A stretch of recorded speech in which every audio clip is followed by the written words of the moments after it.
nesse lugar onde eles estão acampados, junto à margem do Jordão. Capítulo 2, versículo 24, diz assim: Vão agora e atravessem o ribeiro de Arnon. Vejam que eu entreguei em suas mãos o amorreu Seom, rei de Hesbom, e a terra dele. Comecem a ocupação, entrem em guerra contra ele. Hoje mesmo começarei a infundir pavor e medo de vocês em todos os povos debaixo do céu. Quando ouvirem da fama de vocês, tremerão e ficarão angustiados. Do deserto de Quedemote enviei mensageiros a Seom, rei de Hesbom, oferecendo paz e dizendo: Deixa-nos passar pela tua terra, iremos somente pela estrada, não nos desviaremos nem para a direita nem para a esquerda. Por prata nos venderás tanto a comida que comermos como a água que bebermos. Apenas deixa-nos passar a pé, como fizeram os descendentes de Esaú, que habitam em Seir, e os moabitas que habitam em Ar. Assim chegaremos ao Jordão e atravessando a terra que o Senhor, o nosso Deus, nos dá. Mas Seom, rei de Hesbom, não quis deixar-nos passar, pois o Senhor, o Deus de vocês, tornou-lhe obstinado o espírito e endureceu-lhe o coração, para entregá-lo nas mãos de vocês, como hoje se vê. E o Senhor me disse: Estou entregando a você Seom e sua terra. Comece a ocupação, tome posse da terra dele. Então Seom saiu à batalha contra nós em Jazá, com todo o seu exército, mas o Senhor, o nosso Deus, entregou-o a nós, e o derrotamos, a ele, aos seus filhos e a todo o seu exército. E naquela ocasião conquistamos todas as suas cidades e as destruímos totalmente, matando homens, mulheres e crianças, sem deixar nenhum sobrevivente. Tomamos como presa somente os animais e o despojo das cidades que conquistamos, desde Aroer, junto ao ribeiro de Arnon, e a cidade que fica no mesmo vale, até Gileade. Não houve cidade de muros altos demais para nós.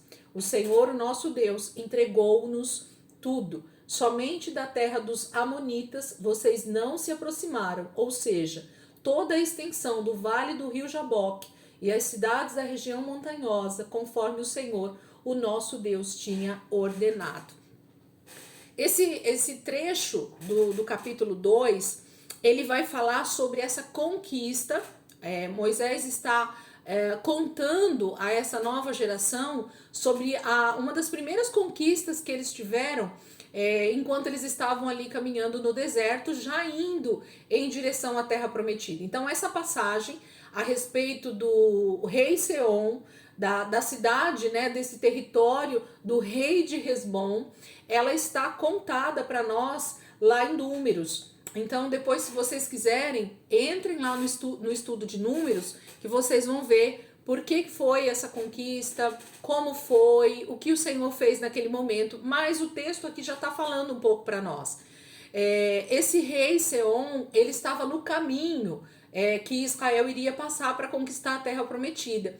E simplesmente Moisés, naquela época, há 40 anos atrás, ele pede para o rei de Hesbom, que é o rei Seom, que os deixe passar por aquele território, né? Eles iriam passar e ele diz assim: nós não pegaremos nada do que é seu, nós não queremos nada do seu território, nada das suas terras, nós só queremos passar, porque a terra que Deus está nos dando, ela está depois do seu território.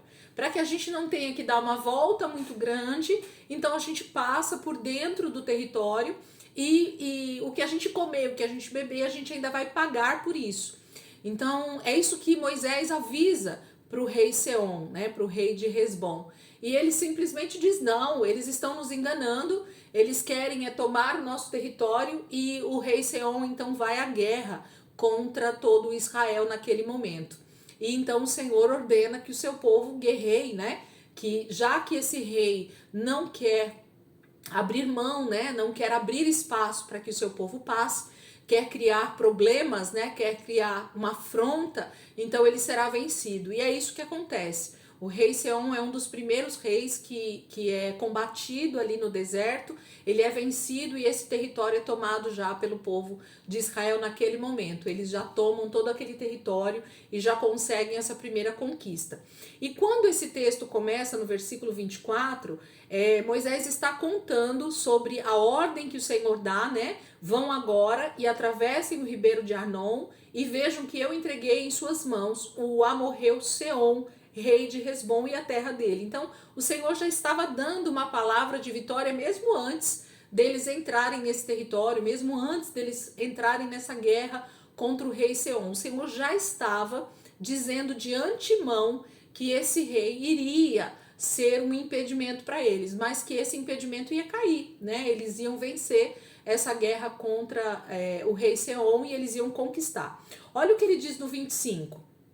Hoje mesmo começarei a infundir pavor e medo de vocês em todos os povos debaixo do céu. Quando ouvirem da fama de vocês, tremerão e ficarão angustiados.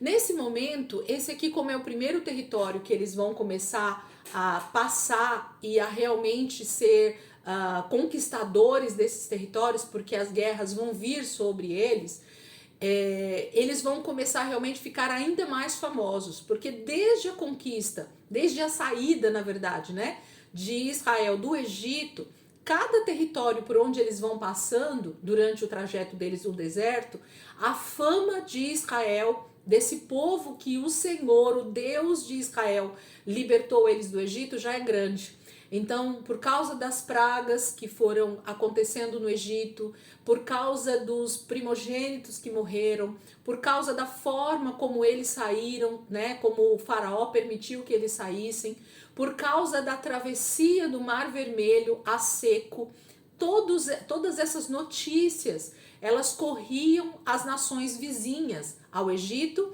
e também a Canaã na época. Então, eles começaram a temer esse grande exército, né? A esse povo que era uma média de 2,5 milhões de pessoas. Mas o Senhor está dizendo que é Ele mesmo que está fazendo isso. Isso é maravilhoso. E quando o Senhor fala isso, eu já falei em algumas aulas lá atrás e vou repetir aqui. Cada um desses territórios, cada um desses reis que Israel teve que lutar e para conquistar o território, lutar para avançar na sua jornada, eles têm uma conotação espiritual também, né? Então, a gente já notou aí algumas aulas atrás que os amalequitas, eles foram os primeiros que Israel teve que lutar contra eles e que já mostra para nós um nível de principado, de potestade. E nós vamos ver ao longo da jornada de Israel que esses principados, essas potestades, elas vão aumentar, elas vão criar um nível maior, porque Israel, infelizmente, não obedece a Deus como ele pede. Então, Deus fala, destrua todos, e Israel vai lá e não destrói, né? Sempre fica com alguma coisa. Então, as ordens que o Senhor dá, elas não são cumpridas à risca. E isso vai fazer com que esses gigantes, esses inimigos, eles então cresçam, eles aumentem e Israel vai tendo maior dificuldade para avançar. Mas por que o Senhor então fala isso aqui? Justamente por isso. Porque, na verdade, tem a ver cada inimigo que Israel vai ter que lutar para avançar no território de Canaã tem a ver com principados e potestades que estão sendo vencidos pelo próprio Deus. Deixem gravado isso aí na mente de vocês, na Bíblia de vocês. O Senhor, ele se denomina, né? Ele se nomeia como o Senhor dos exércitos. Então, para Israel, né? Para essa libertação de Moisés, para o nome que Deus dá para ele mesmo eu sou o Senhor dos exércitos. E esse vai ser a forma como Israel vai conhecer esse Deus a partir de então. E durante todo esse trajeto no Antigo Testamento, a partir de Moisés, o Senhor ele vai se apresentar como o Senhor dos exércitos. Por quê? Porque ele vai ser aquele que sempre vai estar à frente do exército de Israel. O Senhor vai ser sempre aquele que vai lutar as guerras pelo seu povo. O Senhor vai ser sempre aquele que vai estar à frente do seu povo nessas batalhas. E eu também falei, vou reiterar aqui nessa leitura que a gente está fazendo. Deus só luta as guerras que são contra o seu povo quando esse inimigo está primeiramente ou primariamente contra Deus. Então não quer dizer que qualquer guerra que venha contra nós, Deus vai guerrear por nós. Nós vamos ver isso também no Velho Testamento. Quais guerras, Elisângela, que Deus vai lutar? As guerras que o Senhor sabe que são guerras que não são pessoais contra seres humanos simplesmente, mas guerras que são primariamente contra o próprio Senhor. Então, quando são inimigos de Deus, primeiramente, e esses inimigos de Deus, eles lutam justamente contra o povo de Deus, essas são as guerras que o Senhor vai lutar. Então, às vezes, a gente tem o costume de falar genericamente que Deus vai guerrear as nossas guerras. E isso não é verdade.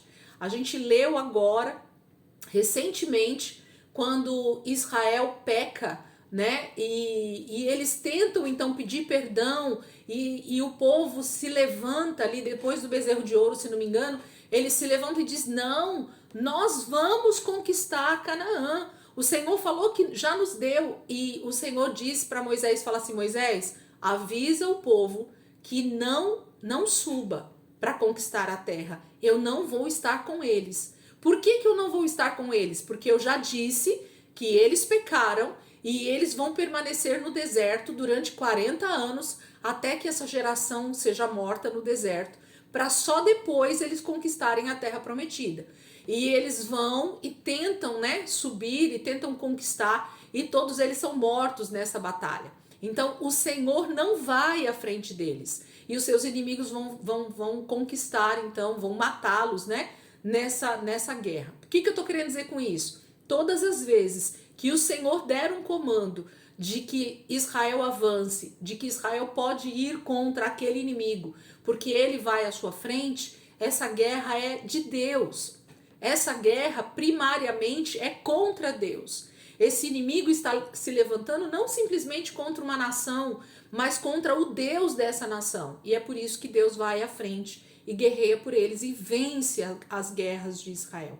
Mas vão ter guerras que nós vamos ver na palavra de Deus que Deus não vai guerrear e Israel vai perder. Por que Israel perde algumas batalhas? Porque essas guerras não são guerras do Senhor, são guerras que Israel, pelo seu pecado, pela sua teimosia, pela sua obstinação, eles então pecam contra o Senhor e tentam fazer com a sua própria mão, com o seu próprio braço, essas conquistas. Então seus inimigos vão vir contra eles e vão vencer essas guerras contra Israel. Aí a gente fala, mas Deus não lutou pelo seu povo? Não, ele não vai lutar pelo seu povo quando uma guerra não é uma guerra legítima, quando é uma guerra por conta de pecado, ok? Então a gente precisa estar bem atento com isso, porque isso acontece também nas nossas vidas. Quando a gente fala de forma genérica, Deus guerreia as nossas guerras, e as guerras que nós estamos passando contra Satanás, contra os demônios,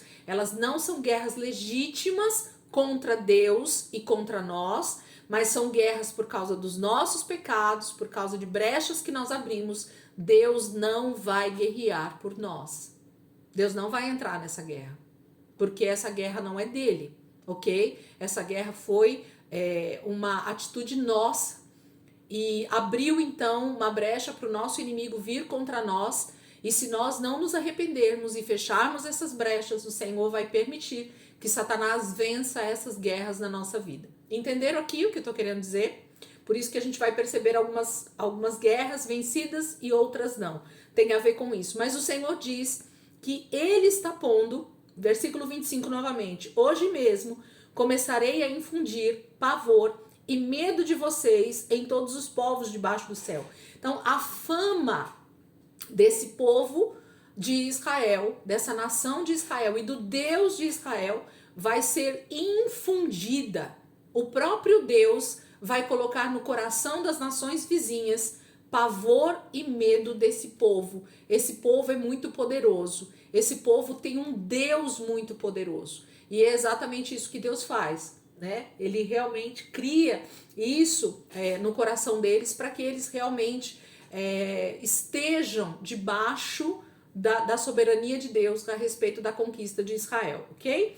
Então, do versículo 26 em diante, ele vai contar como isso aconteceu, né? Então, lá do deserto de Quedemote, enviei mensageiros a Seom para pedir passagem, mas ele não deu. Então, Israel entra nessa ocupação e eles vencem essa guerra, ok? Versículo 34. Naquela ocasião, conquistamos todas as suas cidades e as destruímos totalmente, matando homens, mulheres e crianças, sem deixar nenhum sobrevivente. Tomamos como presa somente os animais e o despojo das cidades que conquistamos. Então, eles já começam uma grande conquista, com grandes despojos, né? Então, você imagina tomar a riqueza de várias cidades, de um território enorme, que era governado ali pelo rei Seom, a cidade, o território de Hesbom ali, e Israel então já começa a tomar um grande território e grandes riquezas, despojos, muitos animais e tudo mais. Isso está descrito tudinho lá no livro de Números, tá, gente? Depois, se vocês quiserem dar uma olhada, deem uma olhada lá. Essa história tá completinha lá no livro de Números, o Senhor dando essa vitória para Israel nesse momento. Capítulo 3. Vamos seguir aqui pra gente.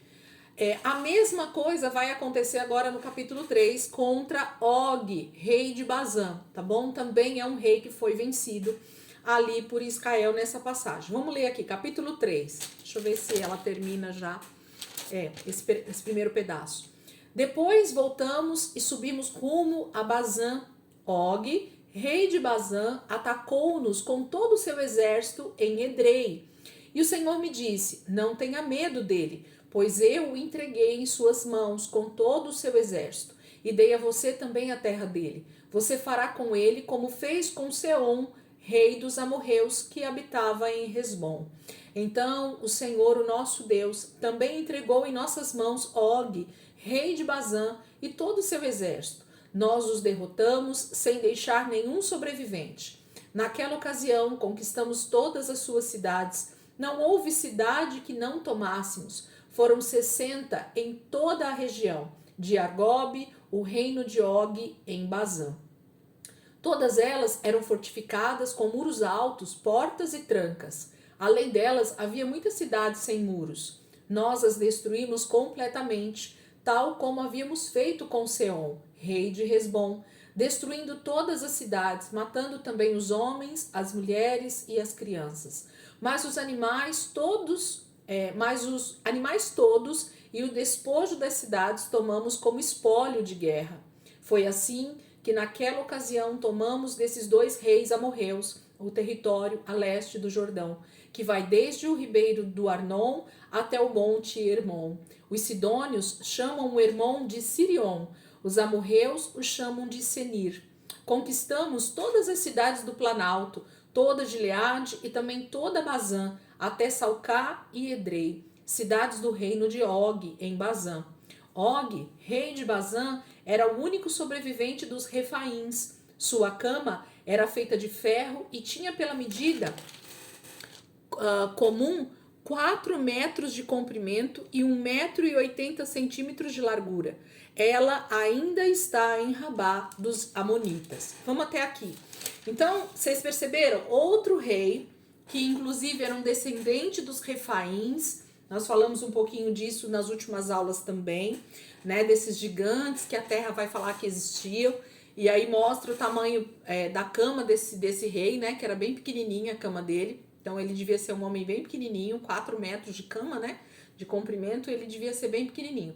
Mas o Senhor, por ele também ter sido um empecilho, ele também quis interferir na passagem de Israel.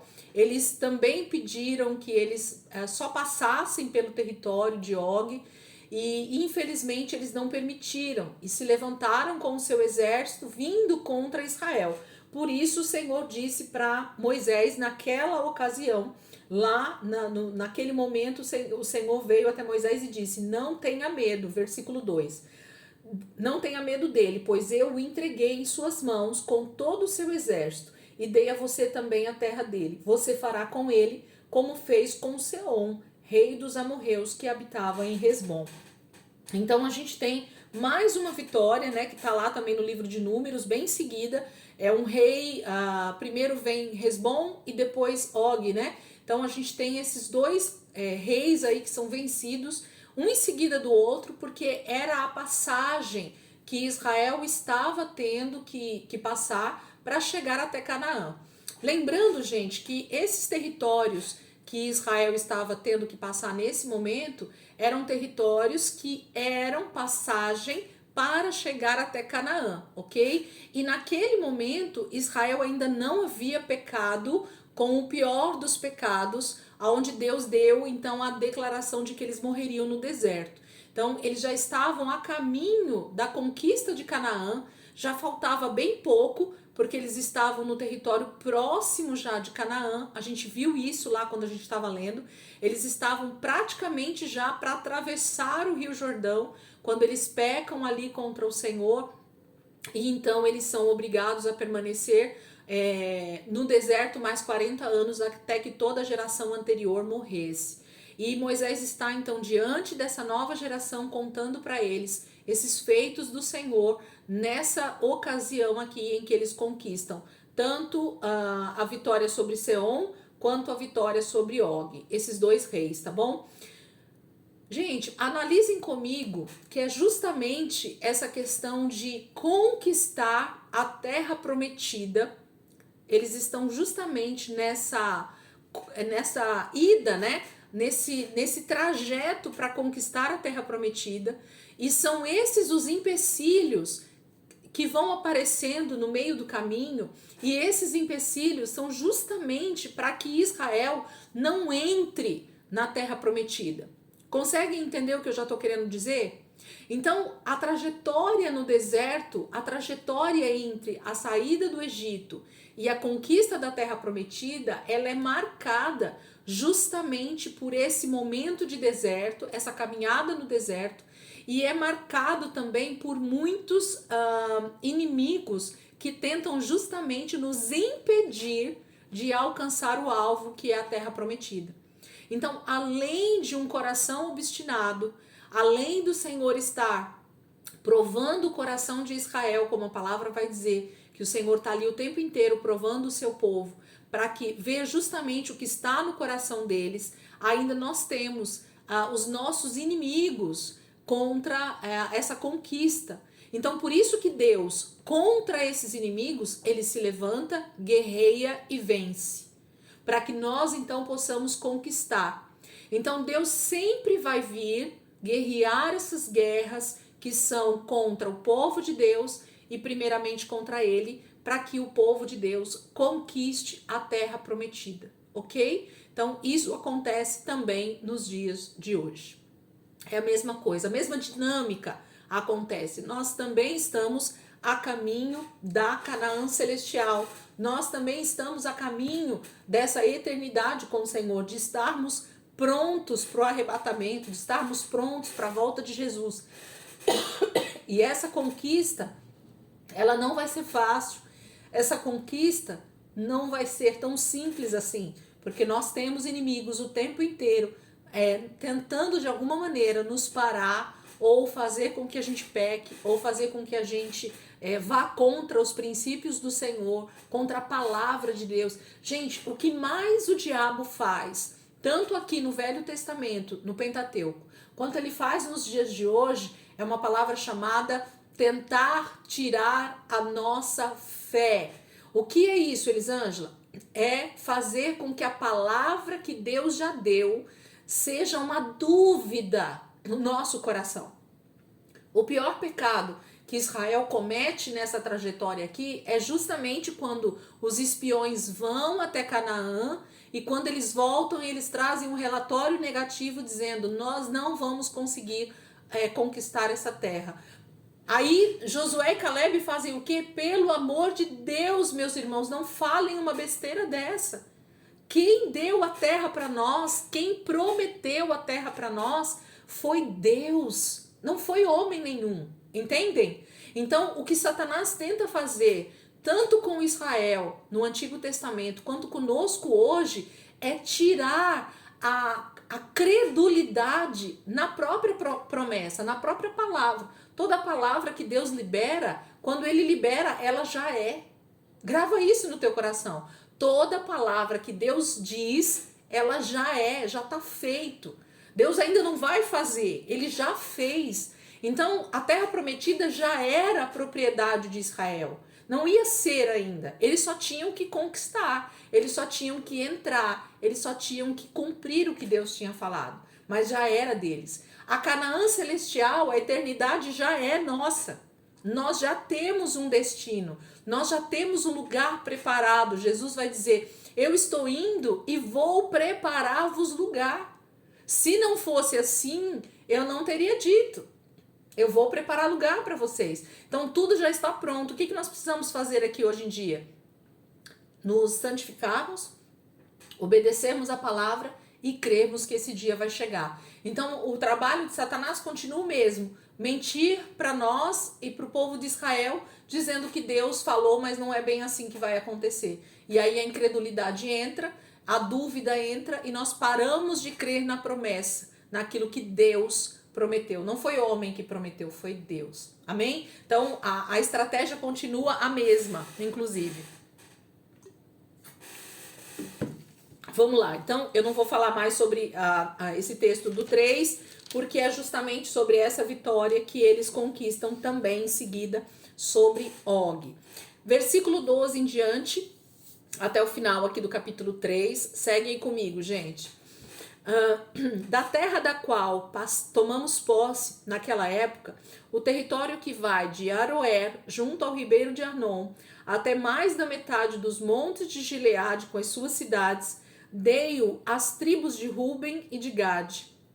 O restante de Gileade e também toda Bazã, o reino de Og, dei-o à metade da tribo de Manassés.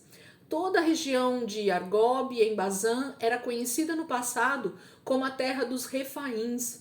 Jair, um dos descendentes de Manassés, conquistou toda a região de Argob, até a fronteira dos Gessuritas e dos Maacatitas. Essa região recebeu o seu nome, de modo que até hoje Bazã é chamado Povoados de Jair, e dei Gileade a Maquir. As tribos de Ruben e de Gade dei a região que vai de Gileade até o ribeiro do Arnon. A fronteira passava bem no meio do vale, e até o vale do Jaboque, na fronteira dos Amonitas. Deles também a Arabá, tendo como fronteira ocidental o Jordão, desde Quinerete até o mar da Arabá, que é o mar salgado, abaixo das encostas do Pisga. Naquela ocasião, eu ordenei o seguinte a vocês: o Senhor, o Deus de vocês, deu esta terra para que dela tomem posse. Todos os guerreiros devem marchar à frente dos seus irmãos israelitas, armados para a guerra. Deixem nas cidades que dei a vocês as mulheres, as crianças e os grandes rebanhos que eu sei que vocês possuem, até que o Senhor conceda descanso aos seus outros irmãos israelitas, como deu a vocês. E tomem eles posse da terra que o Senhor, o Deus de vocês, está dando a eles do outro lado do Jordão. Depois vocês poderão retornar, cada um a propriedade que recebeu. Naquela ocasião também ordenei a Josué: você viu com seus próprios olhos tudo que o Senhor, o Deus de vocês, fez com estes dois reis. Assim o Senhor fará com todos os reinos pelos quais vocês terão que passar. Não tenham medo deles. O Senhor, o seu Deus, é quem lutará por vocês. Vamos parar aqui para a gente entender. Então, Moisés está relembrando e falando então para essa nova geração a respeito da divisão da terra do lado de cá do Jordão. Então, esse território aqui que ele está falando que ele deu já para a tribo de Ruben, para meia metade, né, para metade da tribo de Manassés, e para a tribo de Ruben, Manassés, cadê a outra? Gade. Então, essa galera da tribo de Gade, de Ruben e a metade da tribo de Manassés, eles reivindicaram, né? No livro de Números a gente viu essa passagem. na verdade, a tribo de Ruben e de Gade. Eles eram criadores de gado, criadores de rebanhos, e para isso eles precisavam de um território com pastos sem montanhas, né? Para criar gado é melhor em planícies. Então, depois que eles conquistam esses territórios ali do rei de Og e o rei de Bazã, a vitória contra Seom e contra Og, eles chegam para Moisés naquela época e falam assim: olha, será que você pode nos dar como herança esse território que nós acabamos de conquistar? Porque esse é um território melhor para que a gente possa criar o nosso gado, para que a gente possa ter as nossas criações. É muito melhor esse território. E na época, lá em Números, Moisés fica com o coração apreensivo, a palavra vai dizer, porque Moisés está pensando que essas tribos já vão abandonar o restante de Israel e não vai lutar com eles. Então Moisés fala assim: vocês têm certeza que vocês estão me falando isso? Pelo amor de Deus, Deus vai ficar irado com vocês e vai vir outra praga e vocês vão morrer. E eles dizem: não, não, Moisés, calma, calma, nós vamos lutar com os nossos irmãos. Nós não vamos deixar os nossos irmãos na mão. O que nós estamos te pedindo é só que você já dê como herança para nós, desde já, você prometa para nós que esse é o território que nós vamos ter como herança. Porque então a gente já vai construir aqui desse lado do Jordão uma cidade fortificada, a gente já vai fazer bons pastos, né, cercar para os nossos rebanhos, e a gente então vai atravessar o Jordão com os nossos irmãos, mas só vai os homens, os guerreiros. E nós vamos deixar aqui desse lado, nessa cidade que a gente já vai construir, as nossas esposas, as nossas crianças, os idosos e os nossos animais. Por quê? Porque assim a gente já deixa eles em segurança desse lado e passamos o Jordão junto com vocês para guerrear as guerras de Israel. E aí os nossos irmãos vão ter os seus territórios também, e quando tudo isso terminar, quando eles conquistarem, cada um vai ter o seu território e nós retornamos para o lado de cá do Jordão, e esse será o nosso território. É isso que acontece. E então Moisés, diante do povo, e inclusive de Josué, mostra para o povo que então ele já está dando como herança para essas três tribos o território do lado de cá do Jordão. Então, se vocês olharem o mapa da divisão do território das 12 tribos de Israel, vocês vão ver que essas três tribos, Ruben, Gade e a metade da tribo de Manassés, fica com o território do lado de cá, do lado direito do Jordão, que é esse território que a gente acabou de ver que eles conquistaram do rei de Hesbom e do rei de Bazã, ok? Então esse é o território que já foi dado, já foi entregue como herança para essas três tribos. Então eles já guerrearam, já venceram esses inimigos ali de Deus, e eles então já têm a sua terra como herança. Só que eles vão passar o Jordão junto com seus irmãos para lutar a guerra deles, porque o território que Deus deu para Israel foi o lado de lá do Jordão. Eles pediram aqui, Deus permitiu que eles ficassem, porém eles precisam conquistar a terra, ok? Então essa é a passagem que a gente acabou de ver, que é a divisão dessa terra, e Moisés então está falando para essa nova geração que está diante dele, o que é que ele já prometeu e qual o território que ele já deu para essas três tribos, tá bom? Então esse território já está decidido para essas três tribos que a gente acabou de ler, tá bom? Então é isso que Deus está falando aqui. Olha que o que Deus vai falar aqui com eles no versículo 21. Olha só que interessante. Capítulo 3, versículo 21. Naquela ocasião, também ordenei a Josué: você viu com os seus próprios olhos tudo o que o Senhor, o Deus de vocês, fez com estes dois reis, com o rei de Bazã e o rei de Hesbom. Assim, o Senhor fará com todos os reinos pelos quais vocês terão que passar. Não tenham medo deles, o Senhor, o seu Deus, é quem lutará por vocês. Gente, grifa aí, por favor, é quem lutará por vocês. Então, a promessa que Moisés está relembrando para Josué aqui nesse momento, que é aquele que já é o seu sucessor, que vai estar na frente desse povo, é: Josué, você viu com seus próprios olhos como nós guerreamos contra esses dois reis, como o Senhor os entregou nas nossas mãos com os seus exércitos, como Deus foi à nossa frente e nos deu vitória sobre esses territórios, como foi fácil, porque nós estávamos debaixo de uma palavra do próprio Deus, como foi leve guerrear as guerras com o Senhor à nossa frente. Deus fará isso também em Canaã. Então, cada território, cada rei, cada exército que vocês tiverem que vencer do lado de lá do Jordão, eu também farei do mesmo jeito. Deus está falando, né? Moisés está relembrando. Eu vou fazer com cada um dos meus inimigos de Canaã a mesma coisa que eu fiz com esses reis. Então, não tenham medo. O Senhor repete, né, aqui no versículo 22. Não tenham medo deles. Então, nós não precisamos ter medo, né, dos nossos inimigos. E quando eu falo inimigos aqui, tem a ver com o reino espiritual mesmo, tá? O Antigo Testamento, em especial, essas guerras, inclusive, de conquista de Canaã, eu não sei se você se faz essa pergunta, mas eu faço sempre. Eu falo assim, Senhor, mas por que, né? Que teve tanta guerra, por que teve tanta matança, por que tanta gente precisou morrer? E o Senhor sempre confirma isso para mim, e através dos estudos que a gente faz, é que Deus estava tendo que mostrar de forma micro como é que ele vai fazer de forma macro no final dos tempos. Porque não pensem vocês, ou nós não precisamos pensar que o final dos tempos, de que a volta de Jesus será diferente do que foi aqui. Porque o que são esses inimigos físicos e o que são esses inimigos espirituais?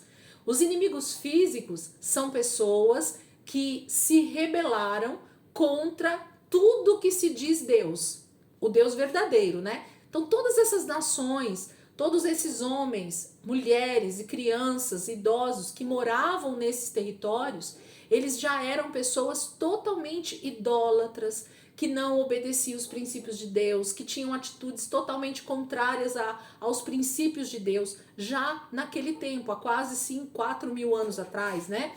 Uma média de 3.500 anos atrás nós estamos falando aqui. Então, essas pessoas já tinham se manifestado contra Deus. Então, eles são justamente os ímpios que nós falamos hoje em dia dentro da palavra.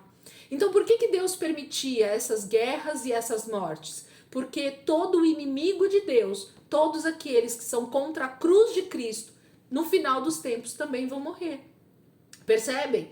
Então nós vamos ter muitas mortes físicas também de homens, mulheres e crianças no final dos tempos. E quem são essas pessoas que vão morrer? Justamente as pessoas que se aliarem ao anticristo.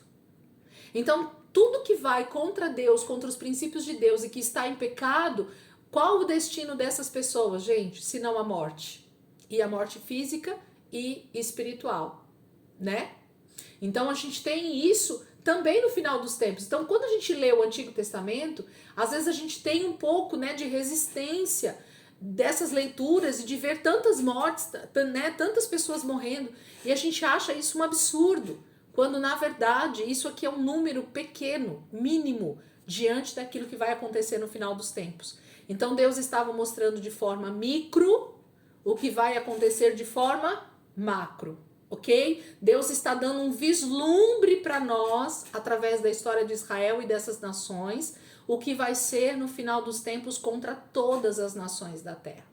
Então, todas as pessoas que são contra Deus, que são a favor do anticristo, que são totalmente contra os princípios de Deus, são essas pessoas que vão perecer no final dos tempos. Nessa grande guerra que vai acontecer no final dos tempos, né? Entre o bem e o mal mesmo, né? Entre Jesus e o anticristo, e os seus exércitos, né? A palavra vai falar lá em Apocalipse. Então, quando a gente estuda um pouquinho escatologia, a gente percebe a grandiosidade que vai ser o final dos tempos. Então, a gente percebe que o que está acontecendo aqui no Pentateuco é o mínimo, né? É algo pequeno até diante da grandiosidade do que vai acontecer. Então, olhem para essas mortes, olhem para essas guerras, justamente com esse olhar de que Deus está nos mostrando de forma micro o que vai acontecer de forma macro. Entendido aqui? Fica mais fácil para entender tantas mortes, fica mais fácil entender tantas guerras, ok? Tá? Então eu espero que vocês consigam compreender aí o que eu estou falando. E Deus está falando que é para nós não temermos, né, nenhum exército que virá contra nós. Então no final dos tempos nós teremos muita perseguição contra toda a igreja, né, contra todos aqueles que vão professar o nome de Cristo. A gente já tem, né, essa perseguição muito forte em vários países. No primeiro século, né, muitos homens e mulheres morreram justamente por professarem, né, a sua fé em Cristo Jesus. Alguém chamou aí? Alguém levantou a mão aí? Eu não vi aqui, mas pode falar. Não? Podemos seguir? Então vamos lá então, versículo 23, 3:23. Diz aqui: naquela ocasião implorei ao Senhor, ó soberano Senhor, tu começaste a mostrar ao teu servo a tua grandeza e a tua mão poderosa. Que Deus existe no céu ou na terra, que Deus existe no céu ou na terra que possa realizar as tuas obras e os teus feitos poderosos? Deixa-me atravessar, eu te suplico, e ver a boa terra do outro lado do Jordão, a bela região montanhosa e o Líbano.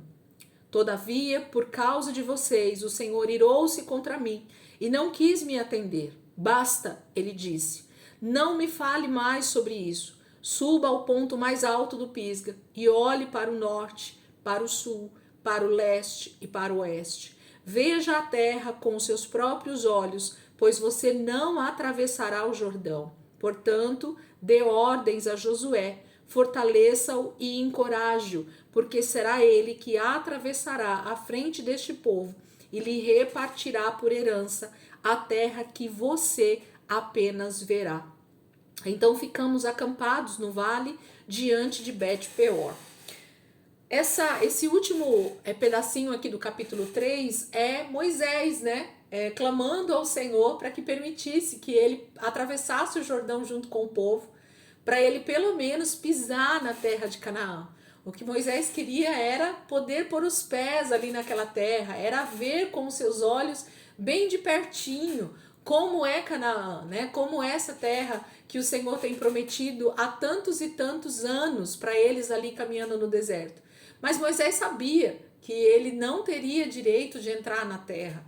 Havia já uma palavra, né? Deus já tinha dito lá atrás para ele, ó, versículo 26. Basta, não me fale mais sobre isso. Moisés, você já sabe o seu destino.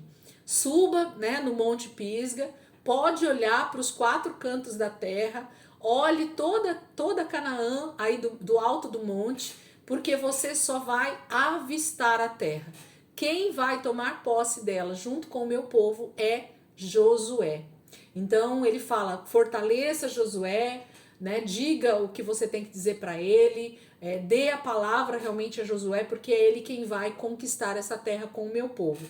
Gente, essa questão de Moisés não entrar na terra é algo tão maravilhoso, mas ao mesmo tempo tão difícil, né, pra gente entender às vezes, porque a gente fala assim, puxa vida, né, foi um erro de Moisés, ali no momento em que eles estão diante da rocha, novamente, na segunda vez, essa passagem tá lá também, em Êxodo, né, onde o Senhor fala para Moisés assim, Moisés, fale com a rocha. Isso é a segunda vez que eles pedem água, né, e você vai falar com a rocha, Moisés, e a rocha vai dar água. E Moisés, irado com aquele povo que é obstinado, que fica na cabeça dele, né? Ele vai lá e bate novamente, ainda 2 vezes na rocha. A água aparece, eles bebem a água, mas o Senhor diz para Moisés, Moisés, porque você não glorificou o meu nome diante do povo, você não vai herdar a terra. Gente, olha isso, um detalhe tão simples, mas ao mesmo tempo tão poderoso. O que acontece naquela situação? Por que Deus fala exatamente essa frase com Moisés?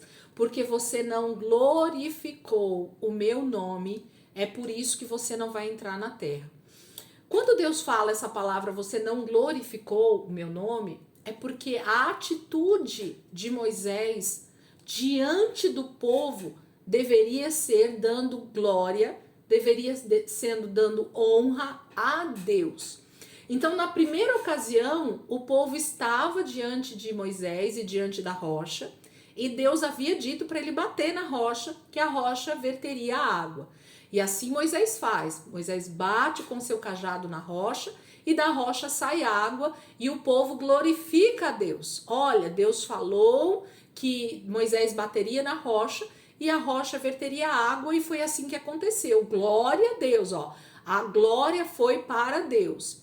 Na segunda ocasião, o que Deus está dizendo é assim: Moisés, você não vai fazer igual da primeira vez. Você vai fazer diferente. Dessa vez, você não vai bater na rocha. Você vai falar com a rocha. E ela vai verter água.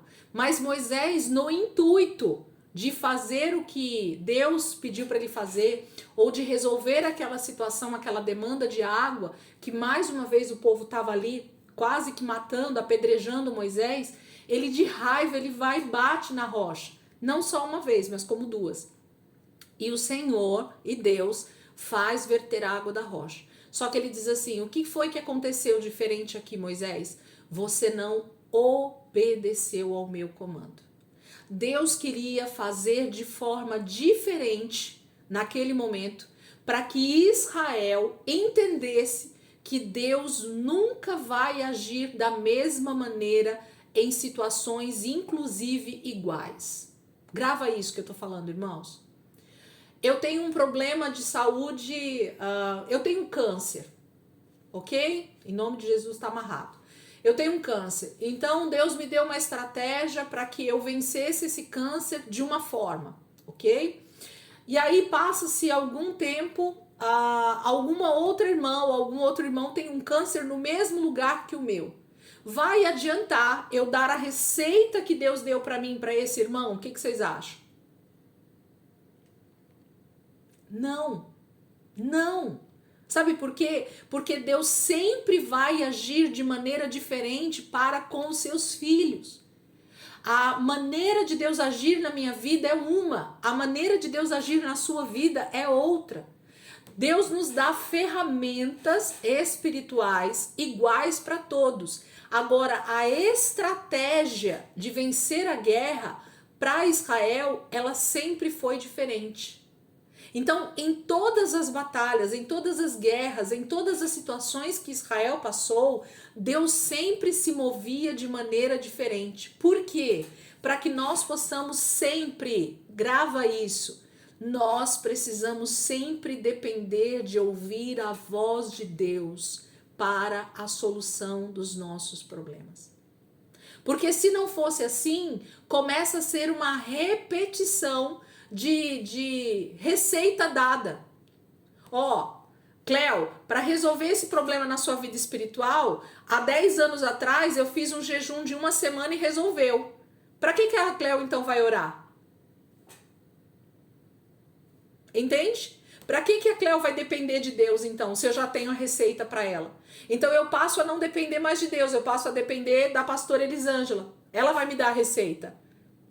Ok? O que Moisés fez naquele momento ele deixou de obedecer o que Deus disse para ele fazer, para que Israel tivesse a provisão, e passou a fazer o que ele já havia feito para que Israel tivesse a provisão.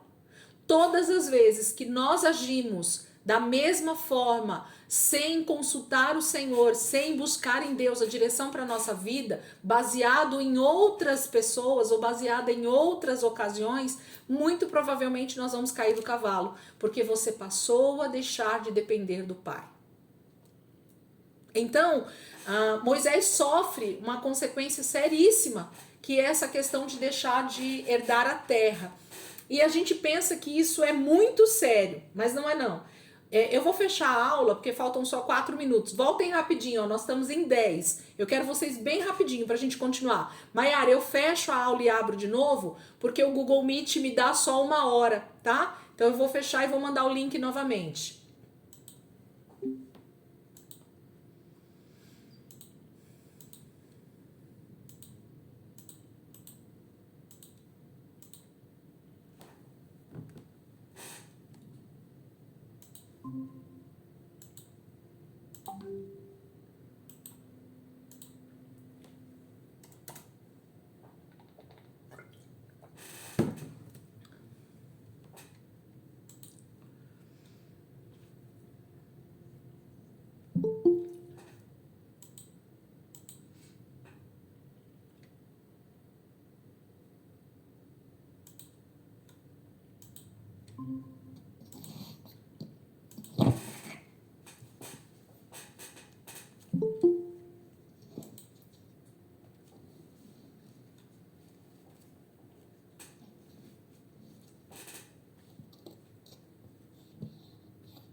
Dois fugiram. Falta dois aqui, já devem estar entrando. Então, o que eu falei para vocês agora? Que quando a gente olha para essa passagem, a gente acha isso uma tristeza. Fala, meu Deus, Moisés não herdou a terra porque ele simplesmente desobedeceu a Deus. Simplesmente, gente. Simplesmente, né? Dá a impressão de que errar, desobedecer a Deus é algo simples. Né? É a mesma coisa de falar que existe pecadinho e pecadão, né? Então a gente precisa temer a Deus da mesma forma em uma palavra pequena ou em uma palavra grande. Mas eu quero dar uma boa palavra para vocês nesse momento a esse respeito.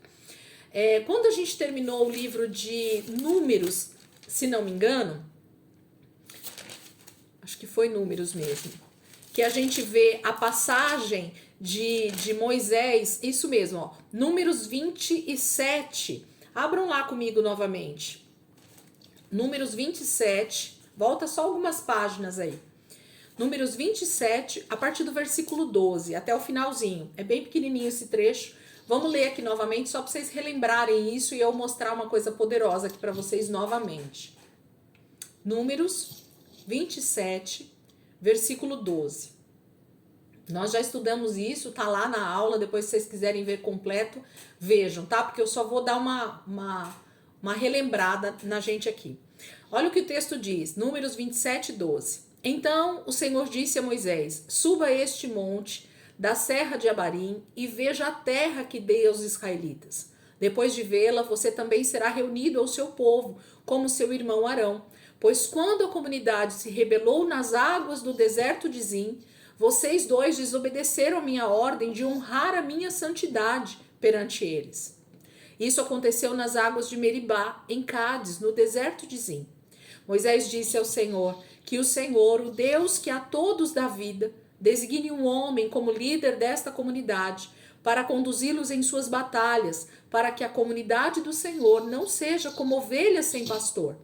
Então o Senhor disse a Moisés, chame Josué, filho de Num, homem em quem está o Espírito, e impõe as mãos sobre ele. Faça-o apresentar-se ao sacerdote Eleazar e a toda a comunidade, e o comissione na presença deles. Dê-lhes parte da sua autoridade, para que toda a comunidade de Israel lhe obedeça. Ele deverá apresentar-se ao sacerdote Eleazar, que lhe dará diretrizes ao consultar o Urim perante o Senhor. Josué e toda a comunidade dos israelitas seguirão suas instruções quando saírem para a batalha. Moisés fez como o Senhor lhe ordenou, chamou Josué e o apresentou ao sacerdote Eleazar e a toda a comunidade, impôs as mãos sobre ele e o comissionou, tudo conforme o Senhor tinha dito por meio de Moisés.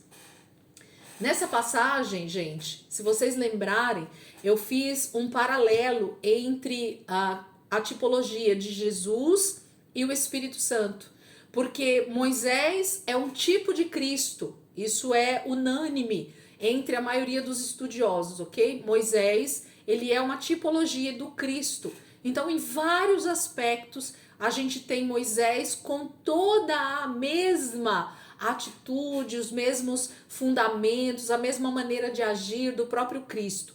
Então, a gente tem em Moisés um tipo de Cristo, ok?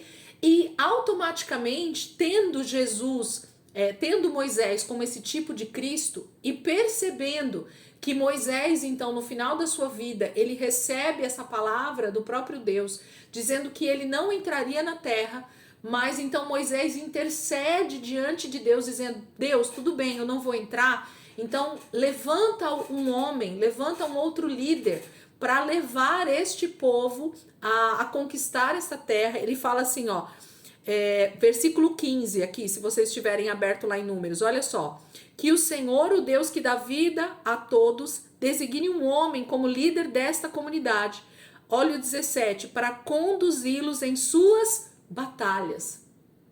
Então esse líder era um líder para fazer com que Israel vencesse as suas batalhas, fosse aquele que estivesse sempre ao lado deles nas suas batalhas. Gente, quem é que está conosco todos os dias até Jesus voltar? Nos ajudando nas nossas fraquezas. O Espírito Santo. Jesus disse assim, se eu não for para o Pai, ele não será enviado.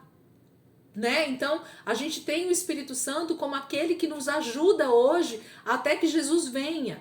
E Moisés, então, lidera até esse ponto Israel, e agora, de agora em diante, quem vai conduzi-los à terra prometida, quem vai dar realmente a posse da terra prometida para Israel, é Josué na frente dessas batalhas. E ele vai dizer assim, ó, terminando o 17, para conduzi-los em suas batalhas, para que a comunidade do Senhor, olha isso, gente, não seja como ovelhas sem pastor. Então, o que Moisés está desejando é o mesmo que Jesus desejava para o seu povo, para a sua igreja hoje. Nós não somos ovelhas sem pastor. Nós temos alguém que nos guie. O Espírito Santo é aquele que nos guia, o Espírito Santo é aquele que nos ensina, o Espírito Santo é aquele que nos aconselha, o Espírito Santo é aquele que luta as nossas guerras junto conosco, o Espírito Santo é o Paracletos, em grego, né? É aquele que está como nosso advogado. Tudo que a gente pode ver como uma atitude que o próprio Cristo tem conosco, o Espírito Santo tem esse mesmo zelo. Ele foi enviado pelo próprio Deus para estar conosco até a consumação dos séculos, até a posse da terra prometida, nova Jerusalém, ok? Então a gente tem esse mesmo sucessor de Cristo nas nossas vidas. Moisés então põe Josué como esse sucessor, aliás, o próprio Deus, né? Comissiona Josué para ser esse. Olha o que ele fala sobre Josué nesse texto que a gente leu. O próprio Deus, a partir do versículo 18, ele diz assim: chame Josué, filho de Num, homem em quem está o Espírito. O Espírito na Bíblia de vocês está com letra maiúscula? Ok? Ué, mas então no Antigo Testamento tinha o Espírito Santo? Na vida de um homem? Né? Tem, lógico que tem. Deus é quem coloca. Olha o que ele diz mais para Moisés, né? E imponha as mãos sobre ele. Faça-o apresentar-se para Eleazar e a toda a comunidade e comissione na presença deles. Olha só, 20. Dele parte da sua autoridade, para que toda a comunidade de Israel lhe obedeça. Eu falei na aula, gente, estou só relembrando, que Jesus, ele diz que o Espírito Santo seria enviado, e quando lá em João, se não me engano, 16, vai falar sobre isso, Jesus vai falar sobre a descida do Espírito Santo, sobre esse Espírito que estaria conosco até a consumação dos séculos, a palavra que é usada ali no original é o mesmo que Jesus. Então, quando Jesus envia o Espírito Santo para estar conosco, ele não está enviando outro Jesus. Não, ele está enviando o mesmo Jesus.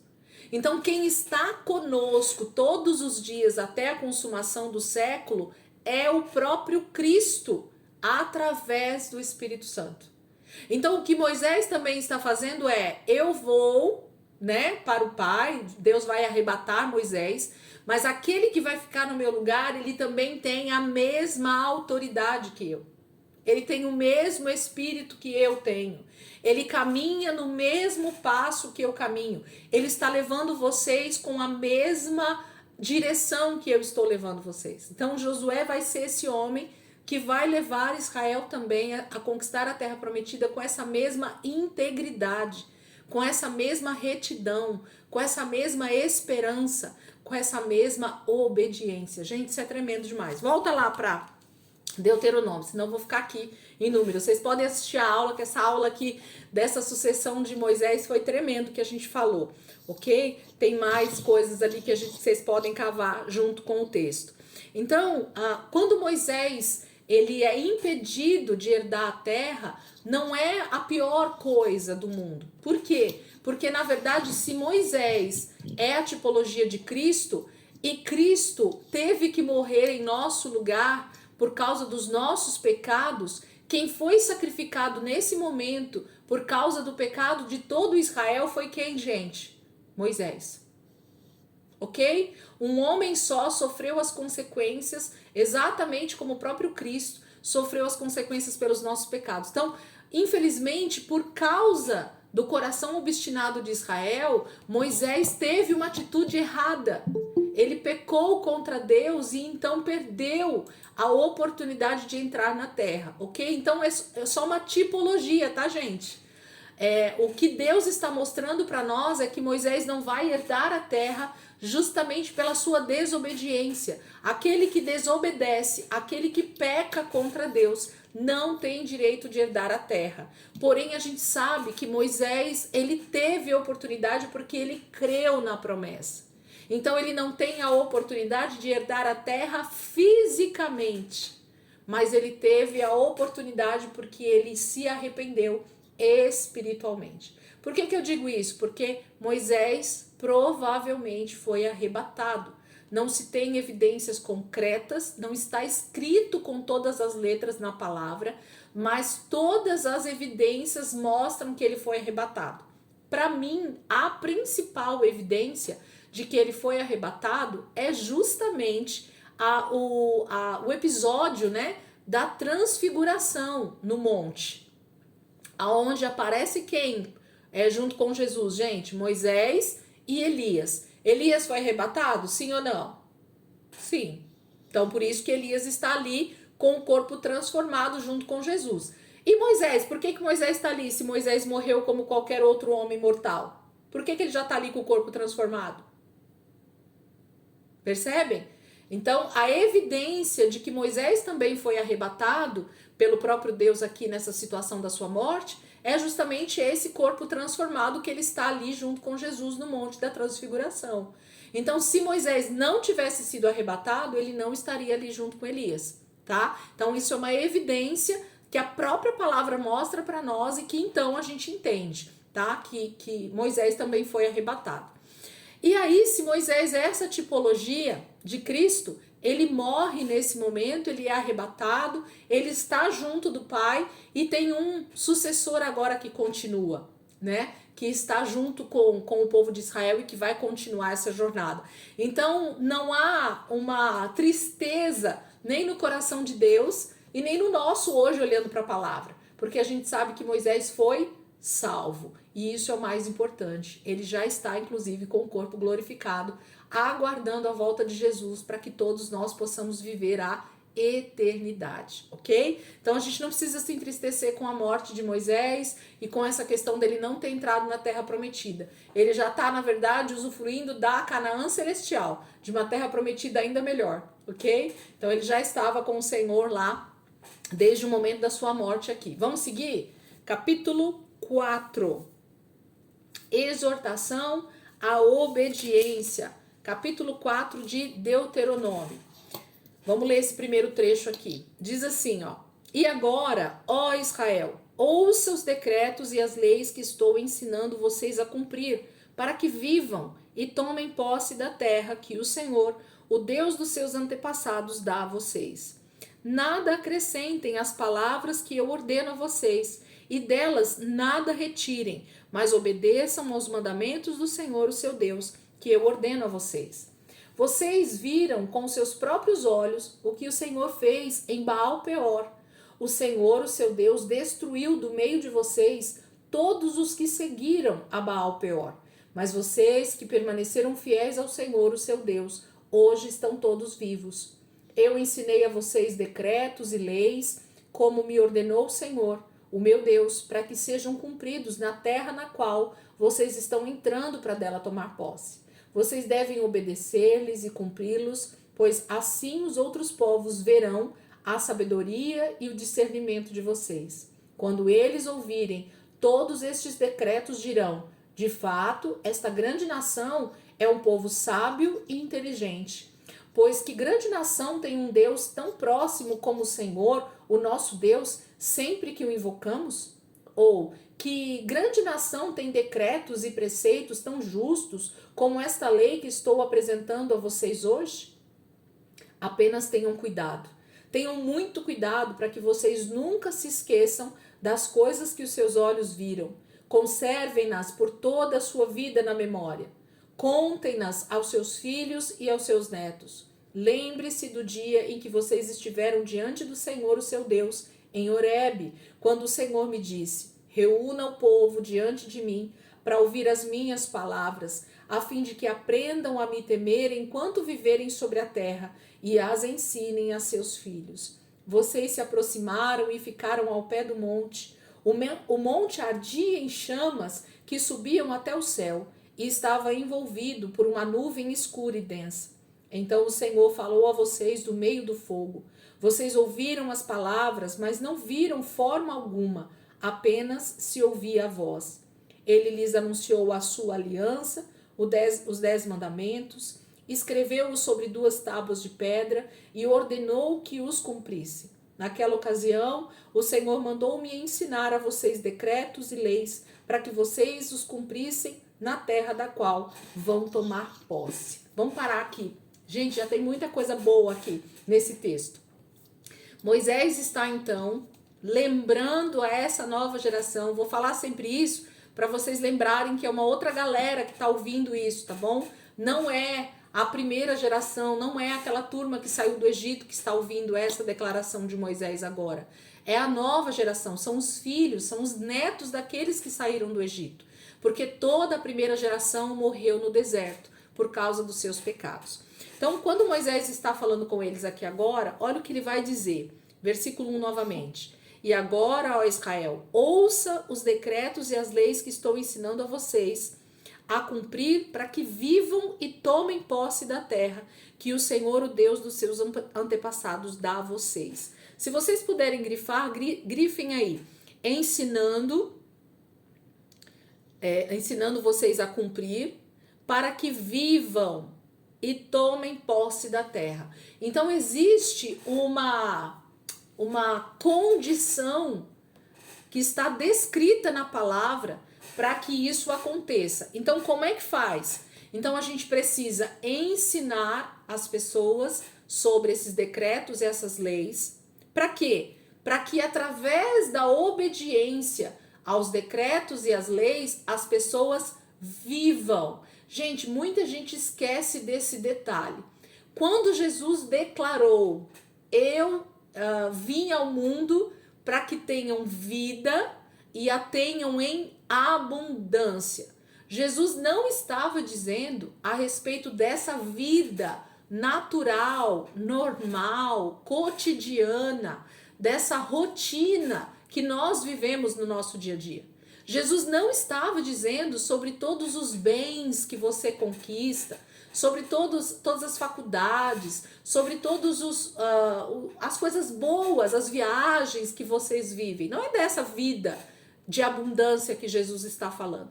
Jesus está falando de alguém que estava morto espiritualmente e agora, por causa da morte e ressurreição dele, ele pode dar vida, regenerar o nosso espírito e por causa disso, então, nós somos considerados pessoas vivas.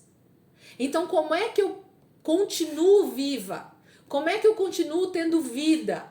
E justamente como Jesus está dizendo, e vida em abundância, para a eternidade. Quando eu, então, continuo obedecendo a palavra de Deus. Quando eu continuo debaixo dessa palavra poderosa que me dá vida. Quando eu continuo com o meu espírito regenerado e buscando essa santidade. Se isso não acontece, não existe vida e não existe vida em abundância.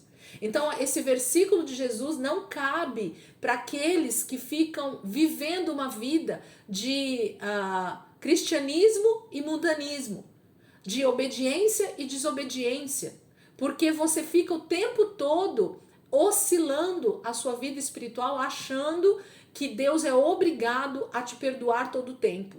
Ele é misericórdia todo o tempo, sim, mas ele não é obrigado a nos perdoar todo o tempo. Porque muito provavelmente uma pessoa que vive oscilando entre vida de santidade e vida de impiedade, de desobediência, é uma pessoa que não nasceu de novo. Então essa pessoa está achando que tem vida, mas que na verdade ela criou ali, né, uma casca, uma máscara, sei lá o que, e ela vive uma vida mascarada diante de Deus, e naquele dia Jesus vai dizer: eu não te conheço, você não tem vida em mim, você não foi regenerado em mim, você não nasceu da água e do Espírito. Então é isso que a palavra vai dizer. E Moisés está dizendo aqui para eles que é assim: eu hoje estou ensinando para vocês leis, decretos, né, mandamentos, para que vocês cumpram essas leis e esses decretos. Para que eu devo cumprir? Para que eu devo obedecer a palavra de Deus? Para viver, para que vocês vivam. E também tomem posse da terra que o Senhor, o Deus dos seus antepassados, dá a vocês. Qual é, gente, a condição para conquistar a terra prometida? Duas, né? Obedecer às leis e os decretos e viver debaixo dessa lei. Viver, né, essa vida que Deus tem. Porque senão você está morto espiritualmente. Se você não cumpre, não obedece ao Senhor, não obedece à palavra, primeiro, você nem está vivo. Segundo, você não vai conquistar a terra. Então, a condição para Israel alcançar o objetivo deles, que era justamente atravessar o Jordão e tomar posse da terra prometida, estava diante deles, diante dessa declaração que Moisés está falando. Eu estou ensinando para vocês os decretos, as leis que o nosso Deus nos deu, e é essas leis e decretos que vocês precisam obedecer para que vocês vivam e para que vocês tomem posse dessa terra. Se vocês não fizerem isso, vocês nem vão estar vivos e nem vão tomar posse da terra, ok? Então essa é a condição. Aí ele diz no versículo 2: nada acrescentem às palavras que eu ordeno a vocês, e delas nada retirem, mas obedeçam aos mandamentos do Senhor, o seu Deus, que ordena a vocês. Gente, por que Moisés está falando isso? Aliás, Deus fala isso, né, também. Porque, na verdade, o ser humano, ele tem a tendência, por causa da idolatria, por causa da sua justiça própria, eu tenho o costume de pegar o texto bíblico e ou tirar aquilo que não me convém, ou acrescentar aquilo que me convém ao texto bíblico, ok? A profecia de Deus. Isso é muito comum na nossa vida. A gente tira o texto do contexto, usa ele para o nosso bel prazer e diz ainda que é palavra de Deus, ok? Vou dar um exemplo clássico, né? O Senhor é meu pastor, nada me faltará. Então a pessoa põe lá, né? No adesivo do carro, põe no quadro na sala, deixa a Bíblia aberta no Salmo 23, escreve no Instagram, faz várias coisas, ok? Ela põe lá: o Senhor é meu pastor, nada me faltará. E aí ela faz declarações extremamente positivas: nada vai me faltar, Deus não vai deixar faltar nada para minha casa, Deus não vai deixar faltar nada para minha família, Deus não vai deixar faltar nada para tudo que eu desejo fazer, ok? São declarações positivas, mas esse texto, ele está falando exatamente a respeito disso que essa pessoa está falando a respeito dos sonhos pessoais dessa pessoa, está falando a respeito dessa vida que muitas vezes nem é vida, né? Às vezes a pessoa está vivendo uma vida cheia de pecados, cheia de situações na sua vida que não condizem com a palavra de Deus, e ela está dizendo que o Senhor é o pastor dela, e por causa disso nada vai faltar. Então o que ela está interessada não é no pastor, não, nada vai me faltar. Então percebem que quando Moisés está dizendo isso, quando o próprio Senhor está dizendo não acrescentem e nem tirem nada dessa palavra, é porque eu não posso usar a palavra de Deus para aquilo que me convém, nem de forma positiva, nem de forma negativa. Porque eu geralmente quero tirar o que é negativo. As ordenanças de Deus a respeito de justiça, né? Matem aquele que for contra o seu pai e sua mãe. Ué, isso não vale para você então? igual o Senhor é meu pastor e nada me faltará. Então, se você for desobediente ao seu pai e sua mãe, a palavra está dizendo para matar você, tudo bem? Pode ser? Entende o que eu estou querendo dizer? Então, é sempre muito fácil para o ser humano obedecer ou trazer para si a palavra que convém, a palavra que é bonita, a palavra que é saborosa. Mas a palavra de Deus, os preceitos de Deus, os mandamentos de Deus, eles são para ser cumpridos de forma integral e não só em partes. Então, Moisés está dizendo, nem tirem e nem coloquem nada, porque é para vocês cumprirem exatamente o que Deus está falando. Façam isso e vocês terão vida e vocês conquistarão a terra prometida, ok? Aí ele diz lá no versículo 3, ele vai lembrar eles do pecado deles, né? Lá em Baal Peor. Depois, se vocês quiserem dar uma olhadinha, olhem lá, tá lá descrito também no livro de Números, a gente viu isso. Vocês viram com seus próprios olhos o que o Senhor fez em Baal Peor. O Senhor, o seu Deus, destruiu do meio de vocês todos os que seguiram a Baal Peor. Mas vocês, que permaneceram fiéis ao Senhor, o seu Deus, hoje estão todos vivos. Então, do que está falando isso? Lembra que eu falei para vocês do micro e do macro? Então, Israel já vivenciou situações em que a justiça de Deus, o juízo de Deus, já foi descido na terra. Deus já veio com juízo sobre o seu próprio povo, sobre o povo de Israel, porque eles desobedeceram a palavra de Deus, porque eles desonraram a Deus através da adoração a outros ídolos, através da imoralidade sexual que aconteceu lá em Baal Peor. Deus trouxe juízo, morreram mais de 24 mil homens nessa praga. E se Deus não poupou o seu próprio povo chamado Israel, vocês acham que Deus vai poupar a nós hoje em dia, mesmo a gente dizendo que é igreja? Né? Então precisa haver um temor no nosso coração. É isso que Moisés está dizendo. Se vocês estão aqui agora diante de mim ouvindo essa palavra, é porque graças a Deus vocês foram fiéis ao Senhor e por isso vocês estão vivos, ok? Então tem uma fidelidade aí, né? Em estar vivo existe uma fidelidade. Versículo 5. Eu ensinei a vocês decretos e leis como me ordenou o Senhor, o meu Deus, para que sejam cumpridos na terra na qual vocês estão entrando para dela tomar posse. Então, os decretos, as leis, são justamente para, quando eles estiverem na terra prometida, eles continuarem cumprindo isso. Tem muita gente que acha que na eternidade, quando Jesus voltar, nós vamos viver uma vida totalmente sem lei, né? E quando eu falo sem lei, é como se nós virássemos um monte de anjinho e aí anjo não tem gosto, não tem atitude, não tem nada e a gente vai viver dessa forma. Não, gente. A palavra em Apocalipse vai dizer que a lei do Senhor vai sair de Jerusalém. E nós vamos então viver debaixo dessa palavra profética de Deus para a eternidade. Então vai existir leis e decretos que nós vamos ter que continuar cumprindo, porque Deus é um Deus de regras, um Deus de zelo, um Deus de cuidado, e não é porque ele é um autoritário, não, é o contrário. Deus é um Deus que cuida do seu povo, dos seus filhos, porque nós amamos os filhos que nós temos. É por isso que a gente põe regras, é por isso que a gente põe cercas, é por isso que a gente diz o que eles devem e não devem fazer. É por amor. Então Deus vai continuar nos amando e por isso ele vai nos dar essas regras para que nós vivamos em sociedade. A volta de Jesus só vai trazer ainda mais organização às nossas vidas até a eternidade, ok? Então nada vai mudar, Deus vai continuar fazendo com que as suas leis e os seus decretos sejam cumpridos, porque os decretos e as leis de Deus são justas.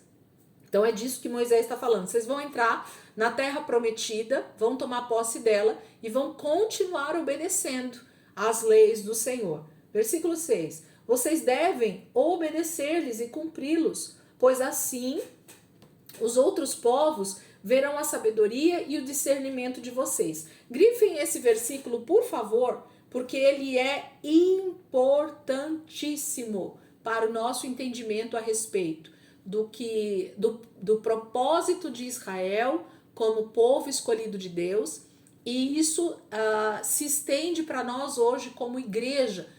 Eu tenho falado isso já durante todo o estudo aqui do Velho Testamento e vou continuar repetindo isso para que a gente consiga entender e gravar.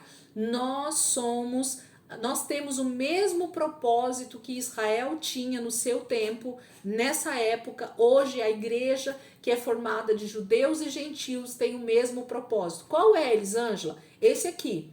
Vocês devem obedecer e cumprir as leis de Deus. Por quê? Pois assim os outros povos verão a sabedoria e o discernimento de vocês. Olha, ele continua dizendo: quando eles ouvirem todos estes decretos, eles dirão, os outros povos, de fato, esta grande nação é um povo sábio e inteligente.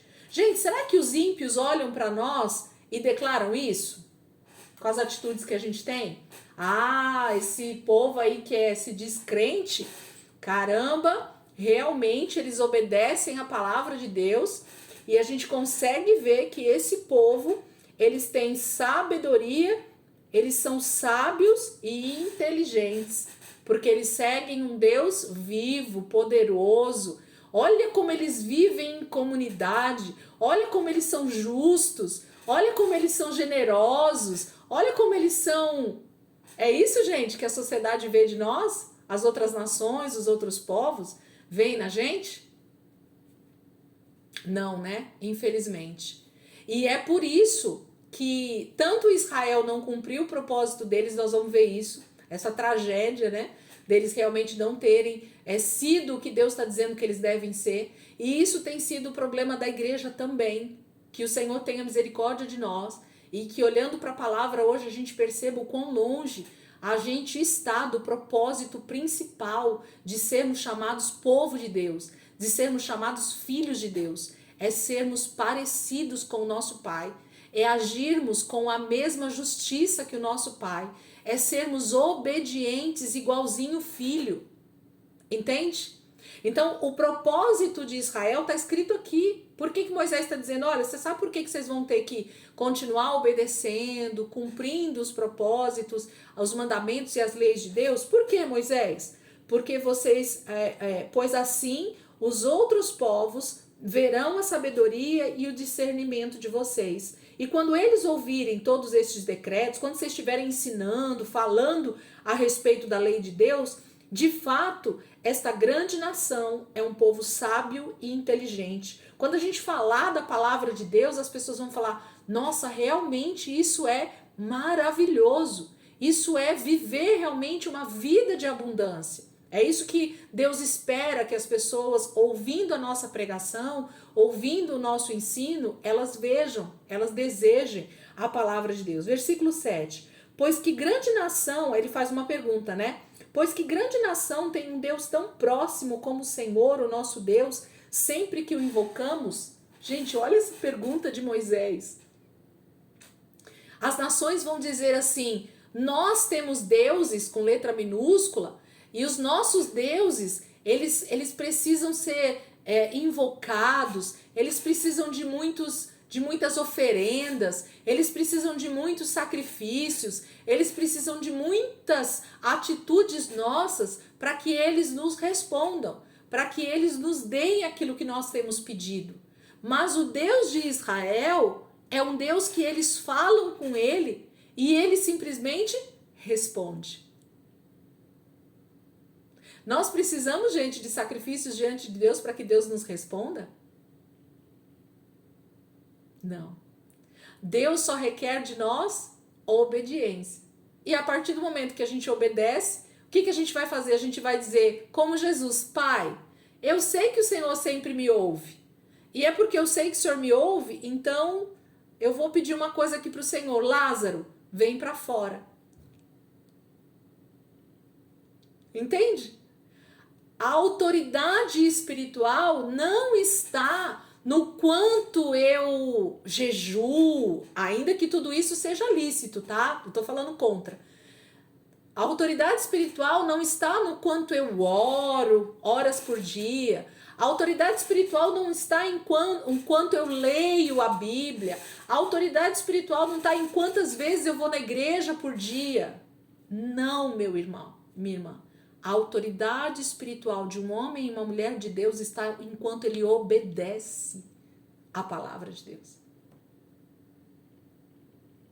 Então a gente precisa tomar essa condição para nós e dizer: Deus, o que o Senhor está dizendo para nós é que as outras nações, as pessoas que adoram outros deuses, que precisam de sacrifícios, que precisam de tantos rituais para serem atendidos, eles vão olhar para nós e vão dizer assim: nossa, que Deus poderoso é esse que essa nação adora, que eles simplesmente obedecem esse Deus, e cada vez que eles falam, que eles invocam esse Deus responde instantaneamente. Poderoso ou não é? Poderoso demais. Então Moisés está dizendo, né? Versículo 8. Ou, que grande nação tem decretos e preceitos tão justos como esta lei que estou apresentando a vocês hoje? Gente, existe alguma regra, alguma constituição, alguma, sei lá, alguma lei na face da terra que seja mais justo do que a lei que Deus deixou na palavra de Deus? Não existe. Se o ser humano seguisse somente a Bíblia, somente a palavra de Deus, nós teríamos uma sociedade extremamente sadia. Nós teríamos a terra restaurada ao verdadeiro Éden. Porque a palavra de Deus, ela é justa. O que Deus diz é: faça ao teu próximo aquilo que você quer para você. Não faça ao teu próximo aquilo que você não quer para você. Só isso. E nisso você vai estar amando a Deus. Percebem como isso é poderoso? Moisés está dizendo: não existe uma lei mais justa do que a lei que o nosso Deus deixou para nós. Não existe um Deus que tenha tanta justiça em suas leis e decretos. Maravilhoso. Eu ficaria umas 2 horas aqui só meditando nesse texto e falando sobre isso. Versículo 9. Apenas tenham cuidado. Aí ele diz: não é só ter cuidado, não. Tenham muito cuidado para que vocês nunca se esqueçam das coisas que os seus olhos viram. Conservem-nas por toda a sua vida na memória. Contem-nas aos seus filhos e aos seus netos. Gente, isso está falando de uma vida de sempre estar trazendo à memória o dia em que o Senhor nos chamou, o dia que o Senhor nos libertou, o dia que o Senhor nos alcançou, o lugar de onde Deus nos tirou do pecado, da morte, da perdição. Nós estávamos caminhando literalmente para o inferno. Não havia outro caminho para nós, a não ser a perdição eterna. E Jesus nos alcançou lá no nosso pecado, lá onde a gente estava, lá no lugar de podridão onde nós estávamos. Ele nos alcançou. Moisés está dizendo assim: vocês lembram onde vocês estavam? Era no Egito. Era debaixo do jugo de Faraó. Era debaixo de escravidão eterna. Vocês não tinham opção de liberdade. Vocês iam ser escravos eternamente. O diabo faz isso conosco. Nós somos escravos eternamente do diabo se nós não nos libertarmos. É isso que ele quer fazer. E ele fala assim: então, o que vocês precisam fazer? Tenham muito cuidado para não se esquecer disso. Para sempre estar lembrando desse lugar de onde Jesus tirou vocês. E além do mais, passem essa palavra, passem esse testemunho da vida de vocês para os seus filhos e para os seus netos. As futuras gerações precisam conhecer a grandeza da libertação que aconteceu na sua vida, do que Deus fez na sua, quem você era. A gente precisa contar aos nossos filhos e aos nossos netos o quão pecadores nós éramos. O problema é que a gente só quer mostrar a parte da santidade, né? Mas a gente não quer mostrar o quanto a gente realmente pecava, o quanto a gente realmente precisava da graça e da misericórdia de Deus. Muitas pessoas passam alguns anos de crente e ela realmente se esquece de contar o quanto ela era pecadora, o quanto ela realmente fazia pecados piores ou iguais àquelas pessoas que estão diante dela. Nós éramos perdidos e pecadores e Deus nos alcançou pela sua graça e misericórdia. Então todas as pessoas têm essa mesma oportunidade, essa mesma misericórdia para ser alcançado. Nós não éramos melhores do que ninguém, ok? Nós éramos tão pecadores quanto. E ele vai dizer assim: contem aos seus netos, né? E aos seus filhos. 10. Lembre-se do dia em que vocês estiveram diante do Senhor, o seu Deus, em Horebe, quando o Senhor me disse: reúna o povo diante de mim para ouvir as minhas palavras, a fim de que aprendam a me temer enquanto viverem sobre a terra e as ensinem aos seus filhos. Esse capítulo, gente, de Êxodo 19, ele é talvez um dos capítulos mais importantes que nós estudamos até aqui. Tudo que a gente estudou até aqui já dentro do Pentateuco é maravilhoso. Mas esse texto de Êxodo 19, ele precisa ser uma revisão constante nossa.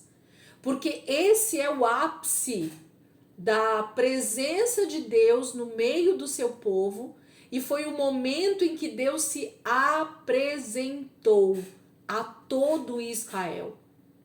Então, o momento em que Deus se apresenta para nós de forma pessoal, no momento em que nós somos alcançados por Jesus, esse é o ápice da nossa vida com Deus.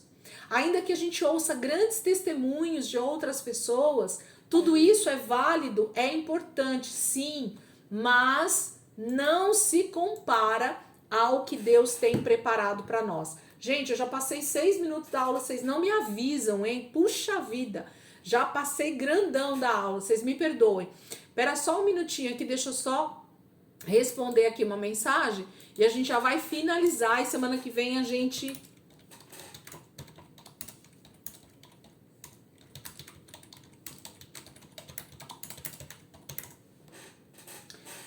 Passei grandão, meu Deus do céu, 7 minutos já passou da aula.